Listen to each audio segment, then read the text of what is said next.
यदि निष्ठा पूर्वक नाम जप किया जाए, निष्ठा, अन्य कोई साधन नहीं।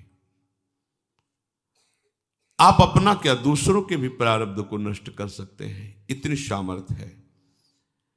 एक बार कबीरदास जी के शरणागत हुए दिग्विजयी पंडित गंगा स्नान करने जा रहे थे। उन्होंने देखा बड़ी भीड़ लगी हुई है और शोरगुल हो रहा है, तो उस भीड़ में कौतूहलवश गए, क्या है, क्या हुआ? तो उनका कि आदमी आत्महत्या करने जा रहा था गंगा जी में, हम लोगों ने जबरदस्ती से रोक रखा है। वो कमर में पत्थर बांधे हुए बिल्कुल कगार पे खड़ा हुआ था, लोगों ने पकड़ रखा था। हुआ, भाई आप ऐसा क्यों कर रहे हैं? आत्महत्या सबसे निंदनीय महापाप है, जिसको बहुत भोगना पड़ता है। आप ऐसा न समझिए कि शरीर छूट जाएगा तो आप सुखी हो जाएंगे, बहुत दुर्गति भोगनी पड़ेगी। क्यों आत्महत्या करना चाहते हो? तो उनका, मेरे शरीर में गलित कुष्ठ तुम्हें दिखाई नहीं दे रहा, इसकी दुर्गंध से मैं ही इतना पीड़ित हूं। दर्द तो है ही, पर इतनी दुर्गंध है कि बस मृत्यु ही मुझे अच्छी लग रही है। कोई औषधि काम नहीं कर रही, कोई मेरे से बात नहीं करता, कोई मेरे नजदीक नहीं आना चाहता। बोलो मैं ऐसी जिंदगी कैसे धारण करूं? मैं खुद उब गया हूं इस जीवन से, पूरा शरीर सड़ रहा है, इतनी भारी दुर्गंध है, कोई नजदीक नहीं आता, कोई मुझे प्यार नहीं करता, कोई मेरी सेवा नहीं करता, कोई मेरे से बात नहीं। अब कैसे मैं जीऊं? देख लो, कर्म का फल देख लो। आप आज स्वस्थ हैं तो आप भजन छोड़कर मनमानी आचरण कर रहे हैं।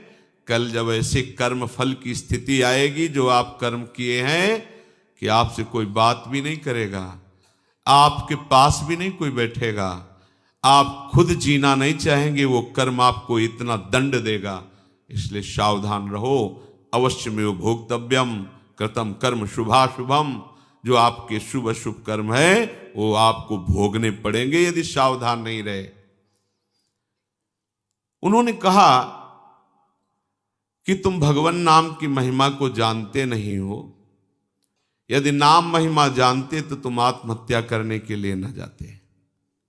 छोड़ो पत्थर, मैं जो कह रहा हूं मेरी बात मानो। कमर से रस्सी से में जो पत्थर बांधा था छोड़ दिया। बोले खड़े हो गंगा जी में और राम डुबकी लगाओ, राम डुबकी लगाओ। 3 बार बोले, एकदम खत्म। ये उनकी कोई सुकृत नहीं थे जिसके शरीर में गलित कुष्ठ था। एक तो ये महान विद्वान शास्त्रज्ञ, दूसरी बात गुरु कृपा पात्र, तीसरी बात नाम महिमा को समझ चुके थे कबीरदास जी के द्वारा। कबीरदास जी ने इन्हीं को परास्त किया था। ये दिग्विजयी पंडित थे, कोई इनके सामने टिकता नहीं था, सब शास्त्र इनकी जिह्वा पे विराजमान थे। काशी के विद्वान घबरा गए कि अगर काशी को पराजित कर दिया तो बहुत बड़ी ये निंदा का विषय होगा, क्योंकि ज्ञान समुद्र काशी है। उन्होंने कहा इससे तो जीत पाना बड़ा कठिन, इसकी तो जिह्वा पे सरस्वती बैठी हुई है। उन्होंने कहा कि यदि हमारे यहाँ के सबसे बड़े पूज्य महापुरुष हैं कबीरदास जी, अगर वो हार गए तो पूरी काशी हार गई। तुम उनको परास्त करो जाकर।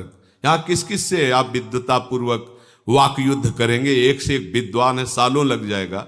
हम सब सहमति देते हैं कि आप कबीरदास जी को परास्त कर दे, मानो वाराणसी परास्त हो गई। ठीक है, कबीरदास जी के पास गए। उन्होंने कहा शास्त्रार्थ करना चाहते हैं।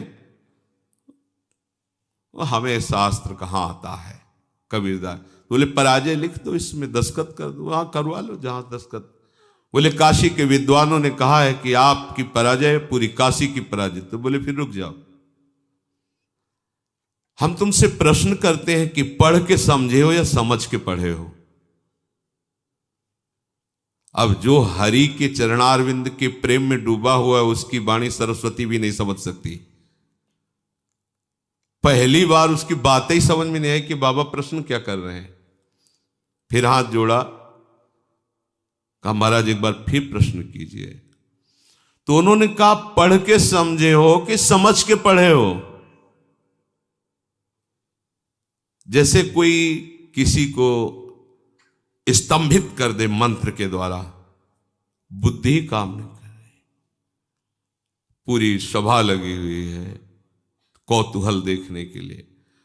अब वो ये शास्त्र खोले वो शास्त्र खोले, कुछ कहा महाराज हमारे तो प्रश्न ही की धरा समझ में नहीं आ रही। बोले तो उत्तर क्या दोगे, शास्त्रार्थ क्या करोगे, जब प्रश्न की ही धरा तुम्हें समझ में नहीं आ रही तो व्यर्थ में अभिमान लिए घूम रहे हो दिग्विजयी का। पढ़ के समझे हो कि समझ के पढ़े हो? हम तुम्हें बताते हैं तुम ना पढ़ के समझे हो न समझ के पढ़े हो। अगर समझ के पढ़े होते तो सब शास्त्रों का सार है भगवान के नाम में प्रेम, भगवान के चरणों की भक्ति। अगर पढ़ के समझे होते तो अब तक समझ गए होते कि सबका शास्त्रों का सार क्या है, तुम समझ ही नहीं पाए। उन्होंने उसी समय सब गंगा जी में शास्त्र प्रवाहित कर दिए और श्री चरणों का कबीरदास जी के आश्रय ले लिया, शिष्य बन गए और नाम जप करने लगे। उनकी ये निष्ठा कि 3 बार नाम, ये उनकी निष्ठा, उससे उनका गलित कुष्ठ चला गया। अब ये बड़े आनंदित होकर कबीरदास जी के पास पहुंचे और कहा भगवान एक गलित कुष्ठ शरीर वाला आत्महत्या करने जा रहा था, तो आपकी कृपा से नाम महाराज के प्रभाव से 3 बार नाम बुलवाने पर वो गंगा में डुबकी लगाते ही पवित्र शरीर और निरोग शरीर हो गया उसका, और बहुत प्रसन्न हो गया। और उसको भी हमने कहा नाम जप करो। कबीरदास जी ने कहा तुमने नाम की महिमा जानी? अरे ये केवल नामाभास से ठीक हो सकता था, तुमने 3 बार बुलवाया है। नामाभास से ये नाम की अपार, जौहरी ही तो हीरा का कीमत जानता है कि क्या है, हीरे की वक़्त जौहरी जानता है। ऐसे ही भगवत प्रेमी महात्मा जानते हैं कि नाम का प्रभाव क्या है। हम आप सब तो ऐसे ही राम कृष्ण हरि, पर ऐसे ही बोलो तो भी मंगल हो जाएगा, पर महिमा इतनी अगाध है, कह रहे अथई कांतिक भावे नोपासितम नाम भोगय के विनाशिम अपि प्रारब्धम। पर इसमें शर्त है, इसमें शर्त है अथई कांतिक, एकांतिक, अर्थात अब कोई आश्रय नहीं, कोई भरोसा नहीं, केवल नाम का आश्रय, केवल नाम का भरोसा। इसे कहते हैं निष्ठा। निष्ठा पूर्वक जपा हुआ नाम भोग के द्वारा ही विनाश से प्रारब्ध कर्म को भोग के बिना ही नष्ट कर देता है। ये बड़ी बात है। तो आप कहेंगे कि बड़े बड़े संतों को बड़े बड़े रोग पाए गए, कैंसर, अमुक अमुक अमुक, तो क्या इन्होंने नाम जप नहीं किया क्या? हाँ, जान गए, नाम जप के प्रभाव से जान गए कि ये शरीर मैं नहीं हूं, ये शरीर मेरा नहीं है, ये पानी का बुलबुला जैसा है, कुछ समय के लिए मिला फूट जाएगा। अब इसके लिए सच्चिदानंद में नाम का प्रभाव क्या रखना? जैसे सांप अपनी केचुल से कोई संबंध नहीं रखता, ऐसे भगवत भजन करने वाला महात्मा जो वास्तविक भागवतिक महिमा को जान गया है, वो इस शरीर से कोई मतलब नहीं रखता। चाहे इसमें कैंसर हो, किडनी फेल हो, कोई बड़े बड़े कष्ट हो, वो समझता है इसकी एक आयु निश्चित है, इसको नष्ट ही होना है। जब नष्ट ही होना है तो हम इसके लिए भजन रूपी महामहिम महिमा का प्रयोग क्यों करें? यह अविनाशी थोड़ी रहेगा, आज नहीं तो कल जाएगा। ये जब जाएगा ही तो इसके लिए हम अपने भजन को क्यों खर्चा करें? इसीलिए उन महापुरुषों ने अपने भजन का प्रयोग शरीर को स्वस्थ रखने में नहीं किया, नहीं तो इतनी सामर्थ्य है नाम में कि वो सब रोगों को नष्ट कर सकता है। आश्चर्य में ये देखा है। वो रोज सुबह आ जाता था, गले में कैंसर था, गांव का आदमी था, सरकार बहुत पीड़ा है, पैसा नहीं है, डॉक्टर कहते हैं लाखों रुपया लगेगा ऑपरेशन इसमें। वो तभी आता है, वो उनका समय था, बम्बुल की दतून करते थे, घंटों ऐसे भाव में डूबे। ऐसे चेतना एक दिन थूक दिया, रोज परेशान कर, चल भाग, खत्म कैंसर। और जब उन्हीं के शरीर में प्रारब्ध भोग आया तो उन्होंने कष्ट को सहा, कभी अपने प्रारब्ध को नष्ट। आश्चर्य में बड़े बड़े रोगों को उनकी कृपा से नष्ट होते देखा, पर उनके शरीर में जब रोग आए कभी नहीं। ऐसे ही सांसारिक पुरुष जैसी उन्होंने दवाएं ली और जैसी शल्य क्रिया सांसारिक पुरुषों के शरीरों में होती वैसे करवाई, कभी कोई अपने भजन का प्रयोग नहीं किया। ये महापुरुष, कोई समझ नहीं सकता इन महापुरुषों की बात को। दूसरों के कष्टों को लेकर सह करके शरीर में उनको नष्ट नहीं किया, भजन के प्रताप से नष्ट नहीं किया, उनको अपने में ले लिया, जा तो आगे अपना मार्ग देख। और उनके शरीर का राग है नहीं, इसलिए उसे सहते रहते हैं। चाहे जितने बड़े महापुरुष आप दृष्टि डाल के देखो, भयानक भयानक कष्टों को मुस्कुराते हुए सह गए। यद्यपि नाम में ऐसी सामर्थ्य है, ये प्रारब्ध भोग कोई बड़े से बड़ा ब्रह्मज्ञानी भी नहीं मिटा सकता, केवल नाम में सामर्थ्य है। बोले यद ब्रह्म साक्षात कृत निष्ठयापि विनाश मायात बिना न भो गई अपैति नाम स्फुरणेन तत्ते प्रारब्ध कर्मेति विरौति वेदः। आहा, प्रारब्ध कर्म जो भोग के बिना ब्रह्मनिष्ठ तैल धारावत ब्रह्माकार जिनकी वृत्ति है, वो भी नष्ट नहीं किए, नष्ट नहीं कर पाए। पर हे नाम भगवान, आपकी महिमा ऐसी है कि प्रारब्ध कर्म आप जिसकी जिह्वा पर स्फुरित हो गए उसको परास्त नहीं कर पाया। ये बात, खास बात समझो।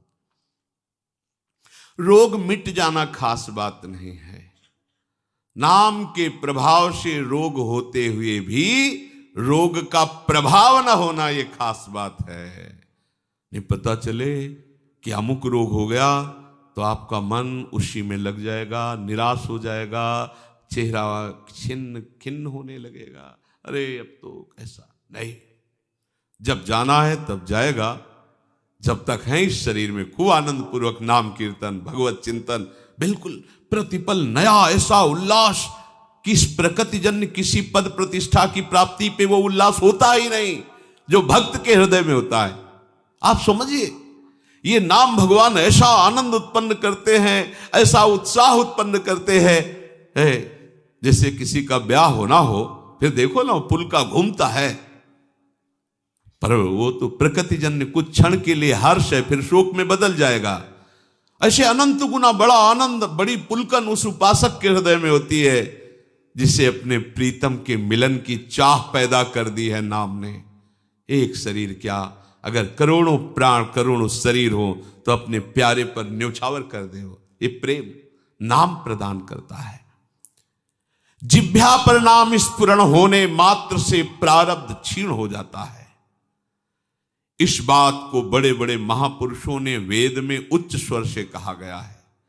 ब्रह्म विद्या के साक्षात्कार से संचित कर्मों का नाश हो जाता है और क्रियमाण कर्मों का नाश हो जाता है, किंतु प्रारब्ध कर्म को बिना भोगे वो ज्ञानी भी नहीं बच सकते, शरीर में भोगना पड़ता है। पर यदि भक्त चाहे जो नाम जप करता है वो बिना भोगे प्रारब्ध को नष्ट कर सकता है। जितना चाहे उतना भोगे, जितना चाहे, ना चाहे तो बिल्कुल नहीं। वो पूज्य श्रीधर बाबा के जब चरण सेवा करने रात्रि में जाते थे तो एक बार उन्होंने सुनाया था कि राधा कुंड की संत भगवान एक सेवा करते थे, सोहनी लगाते पूरे राधा कुंड में, कोई थूक दिया, कोई कुछ ऐसे उठा के साफ करते थे, भिक्षावृत्ति से खूब नाम जप करते थे। एक दिन उनके सामने एक काला आदमी आया जो दुर्गंध युक्त था। बाबा भजन में बैठे थे, राधा कुंड का दर्शन करते हुए भजन कर, क्या बात है, क्यों खड़ा है? तो उनका आप हमसे बोले तो हमारी बोलने की हिम्मत पड़ी, मैं आपका बुरा प्रारब्ध हूं कई जन्मों का हूं, तो क्या चाहते हो?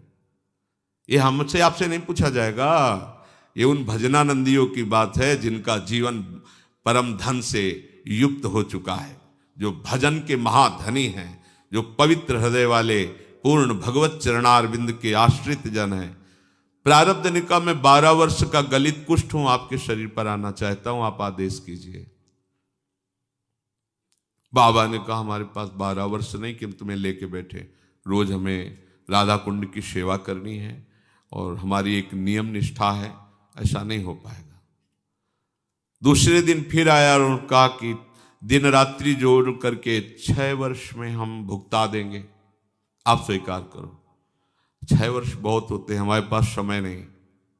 बात चलती रही, फिर उसने कहा अगर आप स्वीकार करें तो 24 घंटे में आपको 12 वर्ष का प्रारब्ध भोग भुगवा दें, पर आप कोई औषधि नहीं लेंगे, किसी शिष्य की सहायता नहीं लेंगे और हमारे स्वीकार करेंगे। बाबा ने कहा 24 घंटे तो ठीक है, हम सुबह सुबह राधा कुंड की सेवा करके एक कमरे में बैठ जाएंगे, आप हमारे ऊपर आ जाना, दूसरे सुबह फिर हम सेवा में आ जाएंगे, हमारी सेवा नहीं छूटेगी। चलो ठीक है। अपने शिष्यों से कहा कि आज मैं कितना भी चीखूं चिल्लाऊं, कोई हमारे कमरे में मत आना जब तक हम स्वयं खोलकर बाहर ना आवें। और जहां कहा हाँ मैं स्वीकार करता हूं, तत्काल पूरा नख से सिक तक पक गया शरीर, पीप बहने लगा, भीषण पीड़ा। बस वही नाम चिंतन में अपने मन को लगा दिया। 12 वर्ष के गलित कुष्ठ प्रारब्ध को 24 घंटे में भोग कर साफ कर दिया।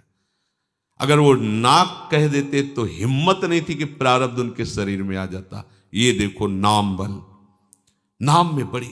आप क्या समझते नाम जापक हैं, आपको जो रोग आया है, जो कष्ट आया है, बहुत कम करके आया है, बहुत कम करके दुलार पूर्वक प्रभु हमें दे रहे हैं, उसको बहुत सहज सहज ऐसे ही सहज। अगर वो प्रभु से बिलग हो जाओ और फिर देखो इसका तांडव, तो आपको प्रतिपल यही लगेगा मर जाऊं तो अच्छा। सच्ची कहता हूं, प्रतिपल यही लगेगा कि मर जाऊं तो अच्छा। कितना भयानक कष्ट है, आपको अनुभव में आने लगे। लेकिन कैसे बताएं तुम्हें, यदि प्रभु के आश्रित हो तो कैसे दुलार करते हैं। तो जो प्रारब्ध कर्म ब्रह्म विद्या से भी नहीं नष्ट किया जा सकता, वो केवल नाम के द्वारा नष्ट किया जा सकता।